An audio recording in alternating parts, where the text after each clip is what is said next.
Dignity.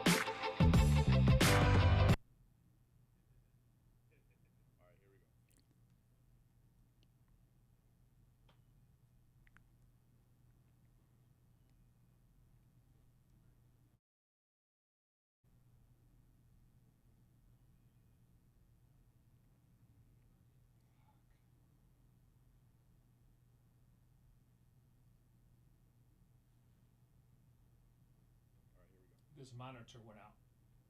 Yeah, probably turn the camera off. Welcome to Cardinals Cover 2 with Craig Grialou and Mike Jurecki. Cardinals Cover 2 is brought to you by Arizona Cardinals Podcasts. Visit azcardinals.com/podcasts. From the Dignity Health Arizona Cardinals Training Center, here's Craig Grialou and Mike Jurecki. Inside linebacker, check. Offensive line, check. Wide receiver, check. Three of the biggest positional needs the Cardinals face this offseason.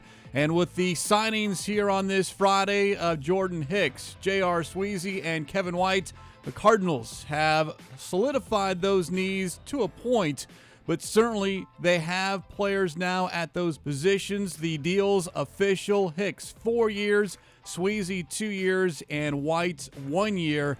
As we welcome you to a special edition of Cards Cover 2 here on this Friday, always on a Friday, but typically later on in the afternoon. But we are expecting a press conference coming up at the top of the hour. We will hear from Jordan Hicks and J.R. Sweezy. But certainly, MJ, when you talk about these three signings, the headliner is Hicks at inside linebacker. Yeah, and, we looked at three positions going into free agency, and technically we're still in the first week of free agency. Now the market is drying up. There's still quality players out there, maybe not starters, but depth guys. We know when injuries occur.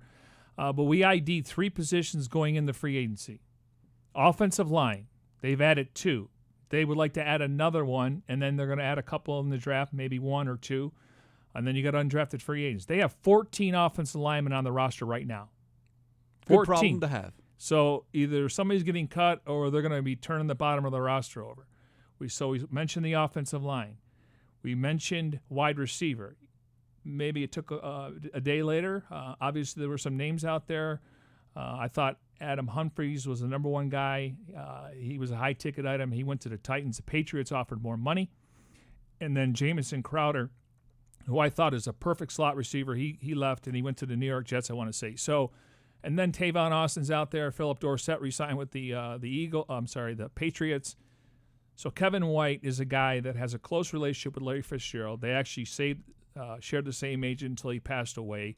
He participated in Larry Fitzgerald's celebrity softball game. He's been injured, but he told Lisa Matthews of azcardinals.com, this is a fresh start for him. Look at this picture right here. Fitz and Kevin White back in the day. Yeah, certainly it's not going to be the be-all, end-all. It's not going to be the signing that puts this team over the top as far as the wide receiver position. But as you've talked about, flood that position. Free agency, draft, any way you can get it, because right now we know it's Larry Fitzgerald, it's Christian Kirk, and then a bunch of question marks after that. All right, let's not bury the lead, though. Jordan Hicks. Yes. We looked at Brandon Marshall. Maybe it's a natural fit because of Vance Joseph in Denver last year. We looked at K.J. Wright. You have enough film on him. He's been a Cardinal killer over the last couple of years. Well, he re-signed. Brandon Marshall's still out there. We didn't think they were going to go after C.J. Mosley or Quan Alexander. Now, Quan Alexander is inside the division with the Niners. Mosley obviously decided to go to New York. Those are high-ticket items. So, to me, they got the best guy that will fit what they want to do. Obviously, he's dealt with a little bit of injuries, but he's worked with Billy Davis, and we're going to get a chance to talk to him. To me, when I look at the linebacking core now, likely going to add another two, but you look at the starters, okay? Suggs, Reddick, Hicks, Jones. Yeah. Suggs. Suggs mentioned first. Suggs. Okay, yeah. So Suggs, Reddick, Hicks, Jones. Backups, Zeke Turner, Joe Walker, and I'll put Dennis Gardick in there. Now, they're not done, but the linebacking core was a weakness going into the season last year and going into the offseason. It could be the strength of this football team. What was a weakness last year during the season? The offensive line. That could be the strength of the offense this year. So they're not done, but they're obviously addressing areas where there were major concerns, and you got to get better at those positions. And I think they have addressed that. And again, we're in the first week of free agency. They're certainly not down. And with regard to outside linebacker, don't forget about Brooks Reed. But Suggs will start, I believe. Correct, but a good guy for depth purposes, exactly. and he will play at call. outside linebacker. Yeah. But with regards to Hicks, he will be 27 in June, has started 40 of 43 games played. Yes, he's dealt with injuries, but when he's been healthy and on the field, he has been very, very productive. For more on the Hicks signing, how about we hear from our colleagues Lisa Matthews and Darren Urban. Free agent frenzy continues on, and Darren, the Cardinals continue to solidify their front seven, signing Jordan Hicks to a 4-year deal. Now, this is a huge get. Just your initial reaction to this splash move that the Cardinals made. I think the Cardinals needed a linebacker on the inside. They've been trying to get tougher in that front seven. You have Hassan Reddick, the former first-round pick that you assume is going to be one of those inside backers. You need somebody a little bit more physical, and Jordan Hicks makes a lot of sense. When he's on the field, he's a very talented player. The key is going to be having him be on the field. He played in 12 games last year, 7 the year before, so you got to make sure he stays healthy. But again, when he's out there, he's productive. Now, according to Pro Football Focus, he was ranked 10th overall in run defense, an area that the Cardinals have definitely wanted to improve this upcoming season. Yeah, I mean, again, I think the Cardinals defense was in such a place where they needed upgrades in a handful of positions. And it's not over. The draft is still coming. You add all these different guys. It's not going to preclude them from taking a defensive player with that #1 overall pick. But at this point, what free agency is supposed to be about is filling holes, and I think Jordan Hicks fills a big hole. All right, lots more to come as the frenzy continues right here on azcardinals.com. Let's go! Just following up on the injury-wise, in 2015, it was a calf injury that landed Hicks on injury reserve. In 2017, an Achilles issue. Again, he ended that season on injury reserve. His best season, though, 2016, he started all 16 games, set career highs with 95 tackles, 6 tackles for loss, 11 passes defensed, and led all NFL linebackers with 5 interceptions. And those last 2 categories, I think, are big. Yeah, you want to be able to stop the run, but at inside linebacker, you also have to be able to cover, and that is the one thing that you've pointed out, MJ, that Hicks has, and maybe which led to the release of Josh Bynes, which raised some eyebrows because he was productive. But you need someone who can get into coverage, whether that's a slot receiver or a tight end. But the 11 passes defensed, the 5 interceptions, if that is the Hicks the Cardinals are getting here in 2019, then yes, this is a splash move in free agency to solidify that spot. And again, you look at the length of the contract. He's the only guy up to this point, and I got to think that's going to be the case for the remainder of the offseason. I mean, if you were going to sign a big-ticket item, you would have gave him a 4-year deal coming out of the gate. Not saying they won't. Maybe you re-up some guy and give him an extension, like a Patrick Peterson, not this year, maybe next year. But, yeah, I mean, this is a 3-down backer. He can go from sideline to sideline. Yes, he can cover. And you have a thing here about interceptions. So, I mean, if the fact is that we saw Carlos Dansby drop a handful of interceptions. Hopefully that's not the case here.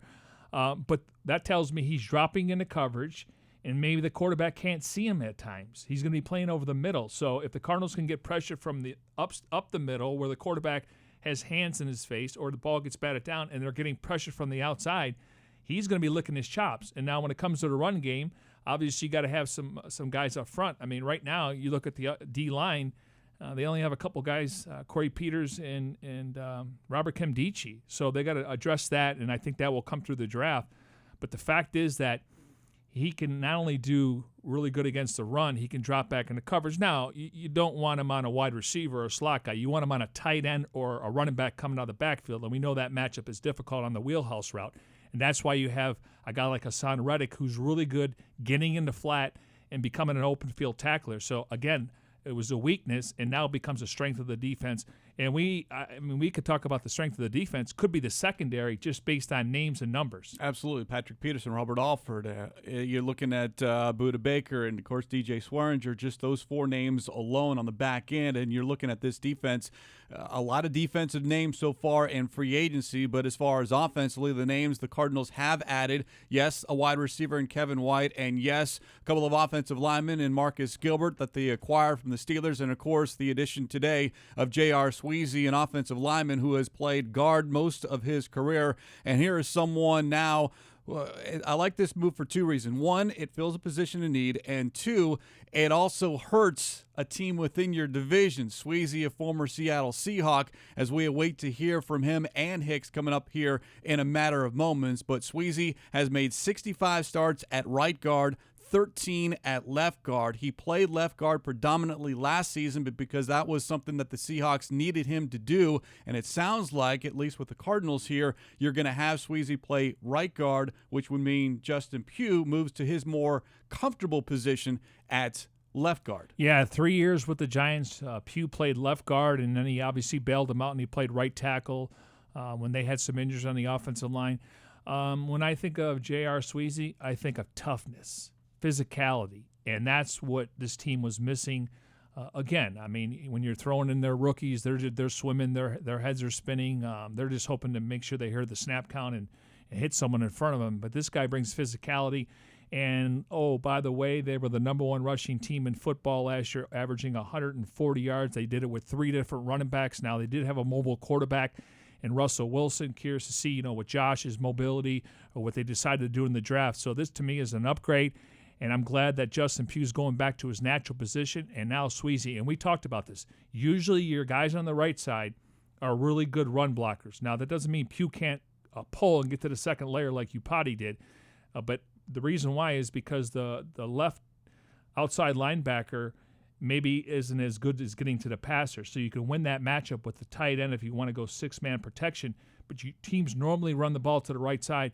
So your run game is going to come from Sweezy and a guy like Gilbert on the right side. And Gilbert's done a great job in Pittsburgh with Le'Veon Bell, James Conner, etc. And, of course, so a brand new right side for the Cardinals in 2019. Sweezy, 6'5", 298, just turned 29 back, or will turn 30 in April as I try to figure out the calendar in my head here. But someone who has been 5 years with the Seahawks, 7 years overall, 2 seasons with the Buccaneers, but only 1 season as far as playing. Without further ado, here is J.R. Sweezy. How much different is it being Cardinal after all those years as a Seahawks? Playing a lot of games against the Cardinals. I know the atmosphere, and it's a great atmosphere, and I'm excited to play and get to experience the Red Sea on the good side, if you will. Again, I'm just looking forward to it and excited for the opportunity. The word in Seattle is that, and they were racing for guys like Earl Lee and other guys beforehand and during it, but that they didn't see this coming from you and that you were going to be a huge loss in Seattle. How do you feel about what you may have heard about that? Unfortunately, that was out of my hands. I gave them the benefit of the doubt, and they didn't make it happen. So, with that being said, I wouldn't change it. So happy to be an Arizona Cardinal and ready to get this thing going. Have they talked to you about a role yet? As in where you might be on the line? No, not exactly. I can play either guard. I'm comfortable at both, and whichever fits best. How hard was that for you to make the switch? Was it last year, I think? Yeah, last year. It was interesting, but switching from D-line to O-line, after you do that, it's kind of everything's a little easier. So it wasn't as bad. First few weeks, figuring out everything's kind of opposite, so it took a little bit, but I really enjoyed it, and I actually like playing the left side. So yeah. Was that the hardest part? Kind of just switching literally everything. Yeah, just flipping it all. Down to play calls, down to steps. It's the reverse of it. And after doing it for 6-7 years on one side, you get pretty used to doing it that way. So, but made the change and it was a good change. Justin's played left most of his guard life. You assume that he'd go to his natural, you move to your natural. Again, I'm here to win ball games. So whatever they want me to do, I'll do it. Yeah, simple as that. Was it hard to leave Seattle after you were there for so long, went to Tampa, came back, and then left again? No, like I said, that was not in my control. To an extent, yes, I could have made a choice to do whatever, but it wasn't, man. I feel like I'm supposed to be here. I've got really good vibes about everything, and I'm just excited to get started. Who do you know on the team? Not too many guys, honestly. Yeah, but everybody that I've met's been really, really cool and really excited, and looking forward to it. What do you think about the idea of coming to a Cliff Kingsbury offense? There's a lot of speculation on how much they throw or what it's going to be like. Do you foresee a big difference from what you've seen in the NFL in recent years? You know, I guess we'll find out, right? I don't really know. You know, after talking to him, you know, the split should be around 50-50 run pass, but you know, once we get into it, we'll find out. How familiar are you with the air raid in general? What's that? How familiar are you with the air raid offense in general? You know, I've ran, you know, pieces of it. You know, I haven't been fully in it, but pretty comfortable, and I truly feel like I can adapt to anything. So I'm excited to taking the challenge. What do you take the most pride in when you're on the field on game days? I play through the whistle, every play, as hard as I possibly can. It's kind of your signature. Yeah, it's just me. I don't mean to do it. It's just being me. You had the major injury a couple years ago, but other than that, pretty durable. Is there a key to offensive line? Is obviously a tough position to stay healthy. Have you figured out ways to stay durable in the NFL?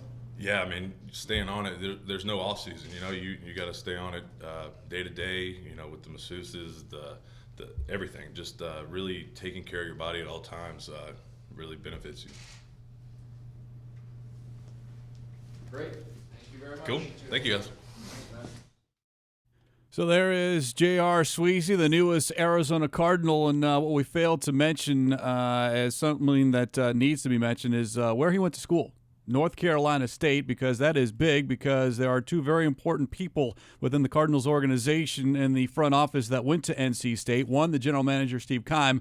Two, Mr. Adrian Wilson, who just a high-level scout, I don't know, but he also went to NC State. So another Wolfpack in the building. But with regards to Sweezy, left side, right side, he seems fine with either. He just wants to win ball games, so it's something that I'm sure will get discussed. Didn't seem like it has been discussed, but look, you're new. Hey, wherever you want me to fit in, I'm okay with. I love that attitude. And, you know, he was asked about possibly, you know, throwing the ball, and, you know, he said maybe 50-50. I don't know if any team in the league is 50-50 just because it's a passing league, but I'll sign up for 60-40.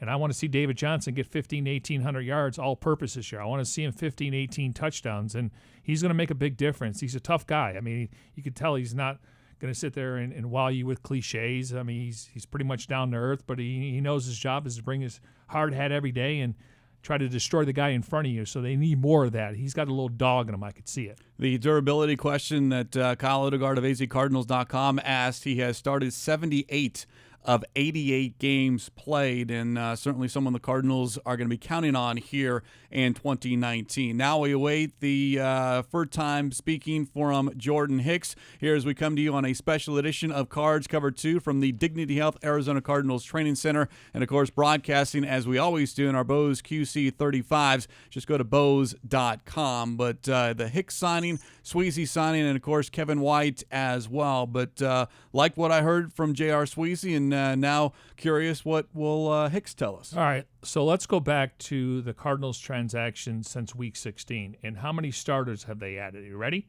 Go ahead. Farrell Cooper, special teams player, not a starter, but a role player. Could be your return guy. Could be your kick returner. Kirk, your punt returner. So Swearinger, starter. Tanner Vallejo, depth, special teams player. Robert Alford, starter.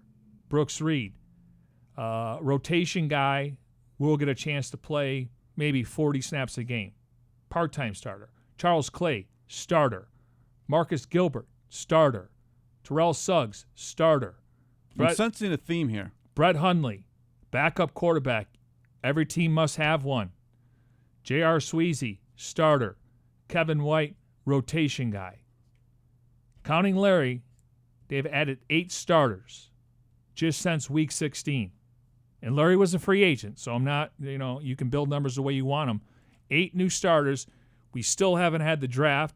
Normally, first and second round and third round picks, they play. Here is one of those starters, Jordan Hicks, stepping up in front of the microphone.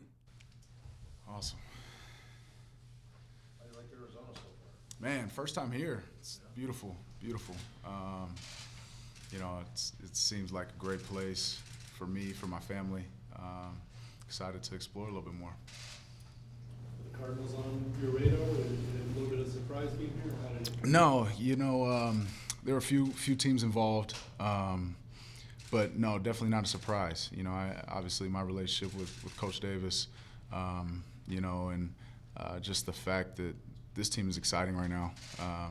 Young coach, new staff, young team, great defense. So, we've got. For me, it was really enticing to come here. I'm proud to be here. You've dealt with obviously a couple injuries. Going forward, just how do you handle that mentally, and knowing that that's a big part of, like, if you're on the field, the production's there. It's just making sure you're there.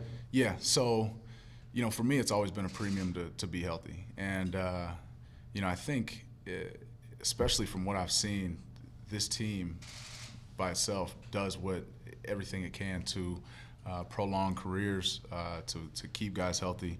Obviously the onus is on me, but I've never saw myself as an injury-prone guy. Every single time, I get hurt, I think it's the last one of my career, and so I'm approaching it that same way. I'm eating right, working out right, doing my normal regimen. So, I truly believe all that's behind me, and excited to prove that. How do you deal with that perception? How do you? It can't be easy. Well, if I'm, at the end of the day, if I'm worried about what other people are thinking about me, it's, I'm wasting my time. There's going to be a million opinions out there, on not just that, on play and every little thing that fans can pick on. You know what I mean? And so, for me, I focus on my team. I focus on how I can help my team in the capacity of my role, and that is where my focus is, and it always has been. In terms of health, again, I am probably my hardest critic, and at the end of the day, if I'm not on the field, for me it's personal. So I'm not worried about the perception. I'm not worried about what everybody else thinks. I'm worried about myself. What's intriguing to you about your role defensively? Yeah, well, first off, the talent on the defense, speaks for itself. That's very exciting. But to be, to come in and be able to be a part of it, to be a linebacker, Mike backer, in Coach Joseph's defense is exciting. I know, he likes to bring some heat and keep it simple and play fast, and be physical. So I think that's what I do. I consider myself a playmaker, and excited to get this thing rolling, man. It's going to be fun times. Do you think your sack totals will go up and the interceptions will drop because of? Honestly, I don't. Not necessarily. Okay. Not necessarily. With pressure comes bad decisions as the quarterback. And so whatever position I'm in, whether it's making a sack, whether it's getting an interception, forced fumbles here and there, if I'm in position to make it, I believe I'm gonna make it, and I expect myself to make it. So that's how I handle myself. That's my expectation. When you saw that Cliff was hired back in January, Mm-hmm. what did you think about the whole idea of him coming from college to the NFL? Yeah, I don't think necessarily it's that big of a deal. If you're a good coach, you're a good coach at the end of the day. And everything I've heard, being in the Big 12 in college, going against them at the end of the day, and talking to players that have played for him, they love him. And the energy he brings, and the way players relate to him, he understands. So, for me, it's a great opportunity. It's exciting to be here again. And I think he's a great addition. What was it scheme like to defend that area? Tough, man. Big 12 by itself is tough. But when you've got a team that is no huddle, that is on the line in 10 seconds, as a defense, it puts the pressure on you. You're already tired from being on the field the whole time. And, it's tough. It's tough communication-wise. I think I learned a lot from going against those type of offense, how to communicate well, and how to get everybody lined up. So, yeah, it's tough though. It is tough. You mentioned Bill Davis. Do you have any connections or relationships with any of the defensive players? I do, yeah. Played with Joe Walker, linebacker, for 3 years. So know him well. Reached out to him when all this went down. We talked. Excited to connect with him again. So yeah. How close were you to signing with someone else? Yeah, definitely was weighing options. But at the end of the day, man, it wasn't. I was pretty impressed with everything that was going on here, and excited again. There's a buzz around this team, and for me, it was just for me it was a no-brainer. At the end of the day, this place is great for my family. But then you speak about football, it's going to be a fun time. Obviously, the bad season last year. Is there something that when you came in that buzz got to you, where you thought this is going to be a turnaround and that you can get things right pretty quickly? Well, as I talk to the coaches, as I talk, to guys, there's definitely a will to turn things around. And at the end of the day, it's just playing well. You know what I mean, and finishing. That's in my time playing. That's really what it's about. Just execution. And so, I can't wait to get started in OTAs and meet all of the guys and like I said, get this thing rolling. Can you talk about the guys you'll be playing with and how they can help make you a better player? That's outside linebackers and the cornerbacks specifically. Yeah, well, anytime you've got guys that can pass rush, it helps out the linebackers, and then anytime you got guys that can cover on the outside, it helps everybody on the team. So, pass coverage and rush, sacks and things, they go hand in hand. When there's things called, there's coverage sacks, and then there's D-line interceptions. At the end of the day, when you're getting pressure and you're forcing the quarterback to make a bad decision. So they go hand in hand. And for linebackers, man, we're in the middle of all of it. So whether we're called to rush and be a part of that pass rush, whether we're called to be in the zone coverage or man coverage, whatever it is, we're a part of it all. And so that's what's special about our position. With that, do you think you could maybe have career years here because? Absolutely. I expect to. That's the expectation. When you played Texas Tech in college, Mm-hmm. you played Pat Mahomes. Is he Yeah. kinda, right? Say that again? You played him. I did. Yeah, 1 year. 1 year there. Mm-hmm. Is he is that style of quarterback kind of the right quarterback for that type of system? I see where you're going. I don't know. They know what they're doing. That's a question more for the offensive guys, for Cliff and them. But they'll make the right decision. How hard was he to defend in that system? He was pretty tough. We were pretty good that year. So we were able to get away with one, but I don't know. That's more of a question for them. What does it mean to be Mike Backer, starting Mike Backer? Yeah, it is. Take a lot of pride in it. There's a lot of preparation that goes into it. There's a lot of understanding schemes, understanding how teams are trying to attack you specifically with your defense. But you take a lot of pride in being able to be the communicator, to be able to have that role that everybody's looking to step up in those times. When it's 4th down and 2 on the goal line to win the game, and you gotta get the big stop. Everybody's looking at you in the huddle to get the call and keep everybody calm and confident. And that's something I take a lot of pride in. Being poised in those situations. So awesome. Thanks, guys. Really appreciate it. All right. Your newest linebacker for the Cardinals, Jordan Hicks, of course, the alma mater, Texas, so he is familiar with Cliff Kingsbury and what Kingsbury did at Texas Tech, so trying to defend what Kingsbury wants to do offensively. A lot of questions about that, but you could just hear him talk about how the buzz about being an Arizona Cardinal and just coming here. Hasn't spent a lot of time here outside of, on Sundays, but first time really in Arizona, which is always good. But again, another guy who wants to be here, had other options, but certainly wanted to be here, as Hicks, after his press conference, has dropped into here, the studio, the Dignity Health Arizona Cardinals Training Center, alongside Mike Jurecki and myself, Craig Grialou.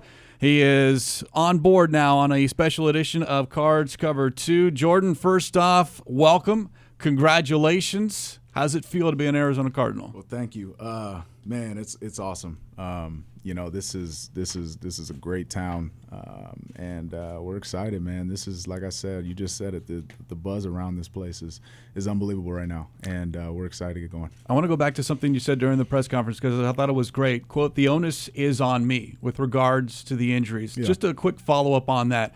From high school to Texas to now the NFL, what have you learned about preparation as far as keeping your body healthy, the lessons that you've learned over the years, and maybe what you're doing now that you didn't do maybe when you were 18, 19, 20 years old? Yeah, well, as age comes and as injuries happen, your body, there's things that happen. And, for me, it's a matter of you have to take things in your own hands. And whether that's acupuncture, whether that's, massage, you find your regimen, you stick to it. And you stick to that schedule. And for me, back in the day, high school, heck no, I wasn't doing that. College, you kind of had to learn, but, you're a young college guy who, is worried about other things, to be quite honest. And then, you get to the league and you realize that, if you don't take care of your body, this thing's going to happen real quick and you're going to be done. And so, it's a matter of just taking care of business. I don't know how much you got a chance to tour this place, but you look at the facilities they have. I mean, upgrade the facilities. Obviously, you look at the cafeteria, but more importantly, the cold tub and just some of the things. I mean, how attractive was that for you? These are perks when you sign a contract, but how attractive when you're walking through there? Yeah, for sure. It's really cool to see a franchise take the time to take care of their players. At the end of the day, when we don't have to go out of the facility. To get these things done, it makes things so much easier for the players, and it's awesome for a guy like me just coming in, trying to figure out where can I get this done, how can I, who do I need to know to get these things put in place. To have them all here is awesome. I always say injuries are part of football. I mean, it's a physical sport, and if we knew what day and time and what play the guy was going to get hurt, we wouldn't put him in the game. Yeah. It's football. Yeah. All right, so let's move on. We'll put the injuries in the background. We'll look forward to watching you this year. All right, so 3-4 defense, excuse me. You're going to have that sticker on your helmet. Now, talk about getting guys lined up, making the calls. Not added pressure, because I think you relish the role where you could be the leader, but talk about that role, how you're going to obviously get that going, and obviously we're working on with Vance Joseph. Yeah, well, we just have to, it's a new defense for everybody. We've got to get on the same page, terminology-wise. I think that's number one. Everybody, when you say something, everybody has to know what you're talking about, and so that's first things first. And then you just continue to build. Whether it's the camaraderie amongst the guys on the field, or if it's just, the scheme-wise. The scheme's going to continue to build, and we'll stack on top of it. But, that's something I take a lot of pride in. Again, I enjoy those moments of being able to stay calm, keep everybody calm, and make the right decision. What's that like, though? And now you're in the NFC West, where Kyle Shanahan motion this, motion that. McVay's trying to get to the line of scrimmage. Russell Wilson, you've obviously gone against mobile quarterback. What is that chess game like for you against a quarterback? Because somebody has to make the last call. Yeah. Well, that's it. It's fun. That's I've said that ever since I got in the league, man. I love the chess game of being the Mike backer, and it's a blast, man. When you understand how they're trying to attack you, when you understand their tendencies, you can make those decisions without question. And that comes in film session. Absolutely. That comes Monday through Saturday before game day, right? Absolutely. And that also comes with knowing how Coach Joseph thinks. At the same time, if I'm in a situation and they're holding, their call until 15 seconds, and Coach Joseph isn't able to get the call in, I have to know how he's thinking and what he's going to call in that situation. So, being the guy to make those decisions, I love it. You've excelled in the run game, but your coverage skills, just the numbers that you have put up. I brought up the 2016 season, the passes defense, the interceptions. What makes you good in coverage as an inside linebacker? I think it's twofold. I think my ability to change direction, out of a stance, that's just come with a lot of skill work, practice, and then. I think the anticipation, again, of knowing how they're trying to attack, knowing the tendencies of a quarterback, where he's looking, route concept, recognition. There's a lot of different things that play into it. So it's not just, out there just playing football. It's actually understanding how they're coming. You've also played some outside linebackers, so I've got to ask, better to get a sack or an interception? No, interception for real. Yeah. Turnover, right? Yeah, for sure. I want the ball in my hands. Yeah. I always talk about sacks. They're great. I love when guys get them. But tell me if I'm wrong. Hurries, pressures, and knockdowns lead to turnovers. Absolutely. And again, I said it in there. It's twofold. There's times when hurries and all that stuff leads to turnovers and to interceptions and to bad decisions ultimately by the quarterback. But there's also times when the quarterback isn't willing to throw into tight coverage. And, you've got some quarterbacks out there in the league that do that. And so ultimately that's where your sacks come from. Guys are holding on to the ball. There's great coverage on the back end, and you get your sacks. All right, before we get into Billy Davis, I want to talk about Schwartzy, Jim Schwartz, for our listeners. What was it like playing for him? Man, I grew a lot under Coach Schwartz. Man, it's he taught me a lot about the game of football. Again, kind of maturing in my role as a Mike linebacker. Understanding just concepts and understanding. How the game of football, you can understand situations and all that stuff, but understanding the game of football, really helped me tremendously. So, yeah. What was it like playing that wide nine? There were times it was great. There were times it was tough. But you know what? The way it was taught, man. And, the guys we had up front were, we had some guys up front now. Fletcher Cox. Man, I'll tell you what. Oh boy, he's a monster. And some really good DNs. Sure. Young, old, all across the board. That was, it was predicated on the defensive line being disruptive. So. What was it like making that run to the Super Bowl? Oh man, it was. Something I'll never forget. It was unbelievable. The one thing that stands out is how close everybody was. Yeah. You can kind of look back and see little moments where, you kind of get the chills because, there's times when you just see how close everybody actually got that year. And that's what's special about the NFL, man. Every year is different.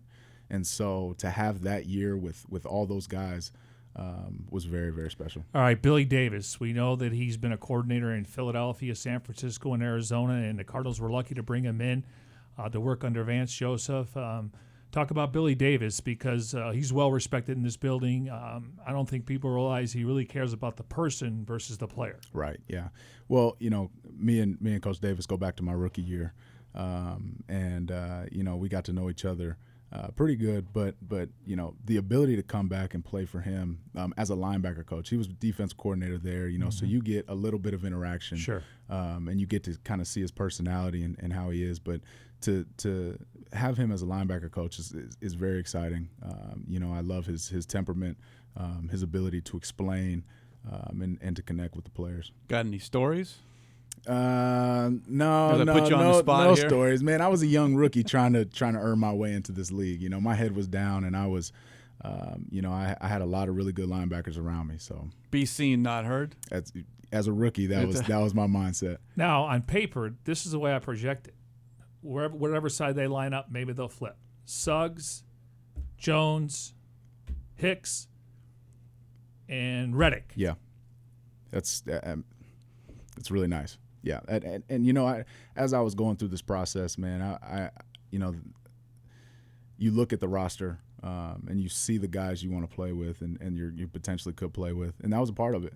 This defense has the potential to be something special, and I think that is the standard going in day one. All right, not to bring up the past, but last year the Cardinals, obviously, when you finished 3-13, you do have some issues and some needs, and you were one of the biggest needs they had, and they were able to check that box. Stopping the run. Mm-hmm. Is that more will and want to? Yeah, without a Gap, doubt. gap integrity, gap discipline. Yeah, I mean, as long as it's, every scheme is drawn up to stop the run, so it's a matter of defensive line getting off of blocks, linebackers getting off of blocks, and that goes into will and want. But if things are too difficult and you don't know which gap you have, amen. It can get dicey, and you think you're going this way, and you can play a lot faster when you're not thinking, right? Absolutely, and so it's twofold. But you have to stop the run in this league to be a good defense. A 4-year contract. What's the first order of business for you? 4-year contract. Put money away. No, I mean, as far as making the move, Philadelphia to Arizona. What's the top on the list of things to do now before you kind of put focus on football? Okay, well, got to get stuff from Philadelphia to Arizona. That is big, but you got to find a place to put it here in Arizona. There's a lot of beautiful places out here. I have seen, man. It is an unbelievable place out here, man. So there's my wife and I are here for a couple of days. We're gonna look around the area and kind of figure it out. But yeah, there's some beautiful spots. Well, appreciate it. Again, welcome to the Arizona Cardinals. As we said, it fills a need, so we're glad to have you here. Thank you very much. Jordan Hicks, the newest Arizona Cardinal inside linebacker here, a 4-year contract, and certainly good for him to be now an Arizona Cardinal, as he will be that inside linebacker, the quarterback, if you will, on the defense. And I love what I heard. I mean, as far as stopping the run and also dropping into coverage as well. How many times do you use the word exciting? And there's a buzz about this team. Nationally, I think the Cardinals created a buzz because they finished 3-13. They got the first pick in the draft, and then all the speculation about Murray when they have so many other holes to fill. This is encouraging. And, again, even J.R. Sweezy, he made a comment that he gave Seattle, it sounds like, possibly to match the offer, if not top it. I mean, he did say, I gave me every opportunity to keep me, and at that point, I'm moving on. So this is encouraging. I mean, you're getting a guy that just was in the Super Bowl last year. When you look at free agents sometimes, now for him, obviously, you want to cash in your peak, but you get a little bit older, I'm going to go to a contender. I want to go to a team that's going to win. Now, he's excited because he's got a bigger role. He's going to be a fixture. He's going to be a household name in this defense, and he's under contract for 4 years. Listen, this to me, I like Quan Alexander, obviously coming off a torn ACL. C.J. Mosley's making like $17 million a year, $16 million a year. This 4-year deal, very economical cap-wise. It's not something you're going to have to go back to the table in a couple years and address. So to me, we talked about inside linebacker, wide receiver, offensive line, and even tight end there, and they've checked those boxes, and we're not even a week into free agency. Yeah, Jordan Hicks, J.R. Sweezy, and Kevin White, those deals done. Hicks 4 years, Sweezy 2 years, and White 1 year. Let's go back, though, to Sweezy and touch more on him. And I think this is, again, when you talk offensive lineman, it's not a sexy, addition or a signing, but this game is won in the trenches, whether the offensive line protecting the quarterback or the defensive line in that front seven getting after the quarterback. For more on Sweezy, how about we hear from our colleagues here, Paul Calvisi and Kyle Odegaard. Let's go! I don't know if the Cardinals O-line is completely set, but we do know the Cardinals O-line now features a DJ, an AQ, and a JR. J.R. Sweezy coming over from the Seahawks, a 2-year deal. He's originally a 7th-round pick, 2012, and he's coming off a career year from all indications. Yeah, it seems like he's a nice pickup. They clearly wanted to get some veterans in here. Had a lot of trouble on the offensive line last year, and it's a position Steve Keim has talked about a lot, needing to beef it up. You need to protect your quarterback. That was clear last year when Josh Rosen was hit so much. The hope is that he locks down that spot and they all can stay healthy. Yeah, Cardinals quarterbacks were sacked 52 times last season. Look, J.R. Sweezy has a rep as being a tough guy, a grinder, physical, rugged. He's 6'5", 300. I think more than people realize the Cardinals are trying to cultivate that on the offensive line. That's the MO of a Sean Kugler as the O-line coach. And that's the interesting thing, because you think of Cliff Kingsbury throwing the ball everywhere and wanting to get it to his guys in space. But in the NFL, you really have to run the ball, establish physicality, like you said, and J.R. Sweezy is a good guy to get you to that point. The Seahawks' run game was much improved last season. J.R. Sweezy had a lot to do with that. He was a Pro Bowl alternate. And if nothing else, he played college ball at the same alma mater as where his GM played college ball, NC State. Let's go! Yeah, it certainly does not hurt to have a connection with the general manager. A couple of notes, though, on Sweezy that we have not brought up. One, he's got postseason experience, 11 postseason starts with the Seahawks, and that is always good. And let's hope here we're talking about postseason in 2019 and 2020 with the Cardinals, because now you've got someone who's been in that locker room who can actually help along the offensive line. The other thing is it's a 7th-round draft pick. And if you're Corey Cunningham in that locker room, also a 7th-round draft pick, another example, mentor, if you will, as far as, look, it doesn't matter how you got into the league. Early round draft pick, late round draft pick, undrafted rookie free agent. If you can succeed, you can last a long time, and this can be a real good career for you. 7th-round draft picks. I mean, we saw it with Trent Brown from the Patriots and getting a large contract here this offseason, but you like to see those examples, because we always focus on the 1st round, 2nd round, but there are guys that do last a very long time in the NFL on day 3 when they heard their name called. Yeah, I mean, this is just a guess. Let's rank the top 7 offensive linemen on the Cardinals. So let's go from left to right, just so we think. And you can plug and play Pugh and Sweezy, whatever you want. So Humphreys, Pugh, Cole, Sweezy, Gilbert.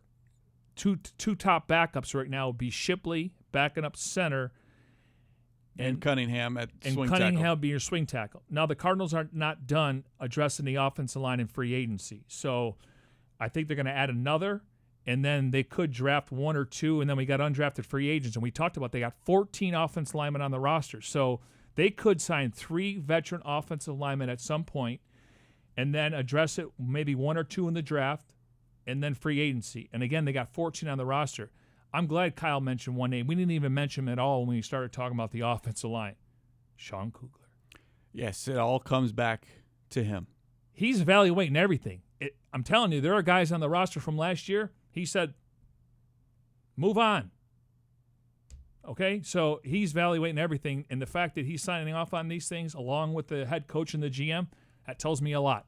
Yeah, the Cardinals certainly had a lot of needs here this offseason. We just look at what has happened, and you mentioned we can go all the way back to Week 16 with Pharaoh Cooper, and then the following week DJ Swearinger claimed off waivers. But since the calendar turned to 2019, they also claimed Tanner Vallejo off waivers. They re-signed Larry Fitzgerald, DJ Foster. They tendered Darrell Daniels, Ricky Seals-Jones, and Jeremy Vunovich, another offensive lineman that we have not brought up as far as depth. And then even before free agency began, Robert Alford, Brooks Reed, and Charles Clay. Here in free agency, or since the new league year began, you acquired Marcus Gilbert and then added Terrell Suggs, Jordan Hicks, Brett Hundley, J.R. Sweezy, and Kevin White. You mentioned it, 8 starters, and then all key players as far as who are going to play or be active and then be contributors on Sundays. All those names. All these guys, and we'll wait for Tanner Vallejo, but he's really a good special teams player. The problem is now he's behind the 3 starters, but he could be a depth guy. So on paper here, all these guys are going to be active on game day. Only guy won't be is Hundley. No, he'll be the backup. He'll be backup. I'm sorry. I was maybe thinking 3rd string, but he is the backup. That's the reason why they signed him. Yeah. Otherwise, every single guy, we'll wait and see what happens with Kevin White.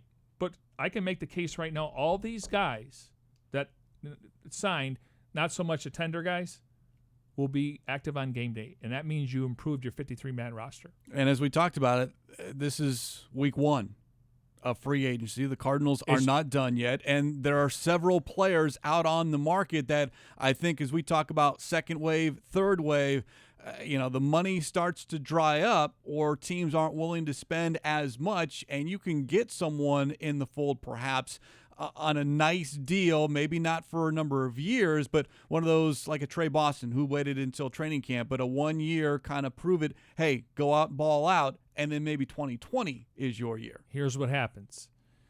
The first wave of free agency, we've already seen it. We're starting to see the second wave. Now we got pro days. You're seeing general managers at pro days. You're seeing head coaches at some pro days. Not all the teams will send their scouts there. All of a sudden, they've obviously reached out. What happens now is as we get closer to the draft, a team's going to say, you know what, we're going to get this guy in the third round.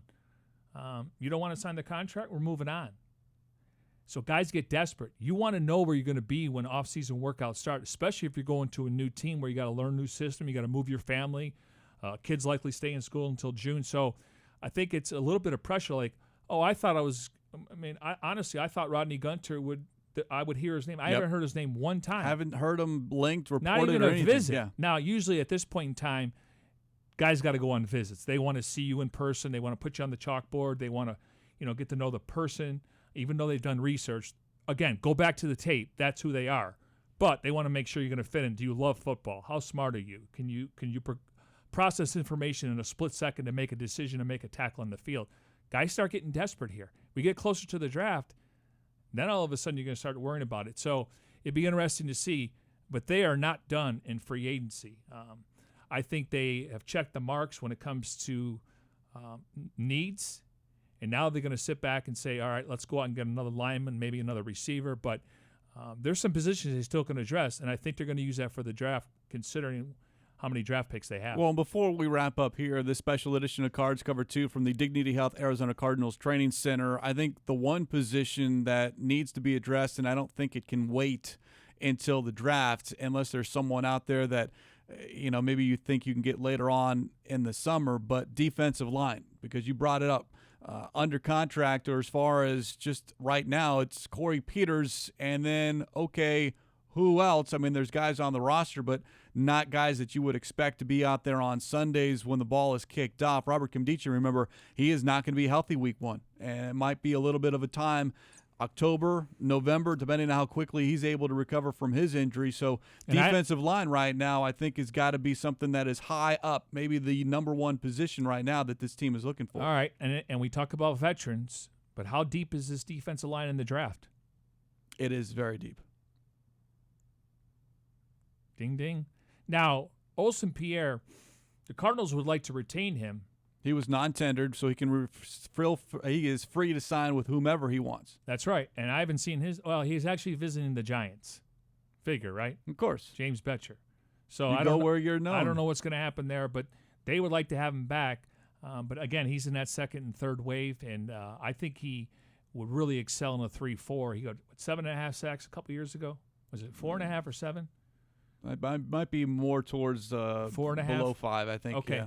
Anyways, he had a couple sacks, but last year struggled, and he got hurt, and they put him on IRs. But I would like to see him back. But you're right. I think you got to bring in a couple of veteran guys, and then you got to obviously address it in the draft. Absolutely. So a good first full week free agency for the Cardinals. And with that, that will end this special edition of Cards Cover 2. Appreciate everyone's help behind the scenes. Tim Delaney, Jim Almohandro, Jeremy Schnell, Grant Grialou, Javier Rodriguez, and, of course, the Arizona Cardinals Media Relations Department led by Mark Dalton and Chris Melvin. We'll give them some props. How about Mike as Helm? Well. Wiz? Yeah, Mike Helm. Thank you, Mike. Always got to help who help us here as well. And Jackson Sites monitoring the social media. I know, sorry. Hey, it's a Friday. What do you expect? All right, I'll back off. For my partner, Mike Jurecki, I'm Craig Grialou. We'll be back on Monday here on Cards Cover 2.